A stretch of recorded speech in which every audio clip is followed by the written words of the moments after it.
നിങ്ങളുടെ ഇഷ്ട പരമ്പരകൾ എക്സ്ക്ലൂസീവായി സൺ നെക്സ്റ്റ് ആപ്പിലൂടെ തികച്ചും ഫ്രീ ആയി ഇപ്പോഴേ ആപ്പ് ഡൗൺലോഡ് ചെയ്യൂ. അവിടെ വന്നാലേ അറിയൂ. പിന്നെ ഇപ്പൊ ഡെസ്ക് ഡ്യൂട്ടിയിൽ ഇരിക്കുന്നത് ഫ്രാൻസിസ് സാറാ. അയാൾക്ക് പകരം എന്നെ സ്റ്റേഷനിൽ ഇരുത്താൻ അയാൾ സമ്മതിക്കോ ആവോ? അയാളെ കൊണ്ട് ഞാൻ സമ്മതിപ്പിച്ചോളാം. എങ്ങനെയാണോ അച്ഛനാവുന്നതിന് മുമ്പ് നന്നാവാൻ പോകുന്നേ? ഞാനതങ്ങ് മറന്നു.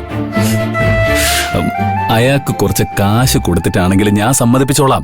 അതെന്തായാലും വേണ്ടെന്ന് അയാൾ പറയില്ലല്ലോ. കൈക്കൂലി കൊടുത്തിട്ടുള്ള ഒരു ഉപകാരവും എനിക്ക് വേണ്ട. ഇതൊരു നടക്കി പോവില്ല. കുഞ്ഞിന്റെ കാര്യം നീ തന്നെ നോക്കണേ ഭഗവാനേ. അതെ, നമുക്ക് മഹിമയുടെ മുകുന്ദന്റെ നിശ്ചയം നടത്തണ്ടേ? ഞാൻ ആ കാര്യം അങ്ങോട്ട് പറയാനിരിക്കുമായിരുന്നു.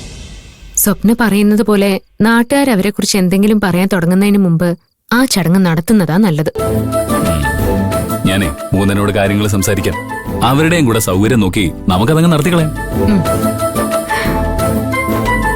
അവള് കല്യാണം കഴിച്ച് പോവാണെന്നത് എനിക്കിപ്പോഴും വിശ്വസിക്കാനേ പറ്റുന്നില്ല. കാര്യം നിന്റെ അനിയത്തിയാണെങ്കിലും അവള് നിനക്കൊരു മോളെ പോലെയല്ലേ.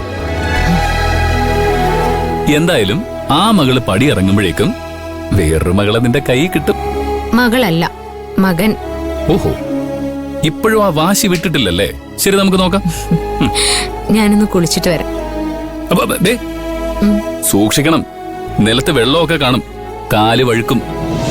വല്ലാണ്ടങ്ങോവറാക്കല്ലേ. സൂക്ഷിക്കണേ.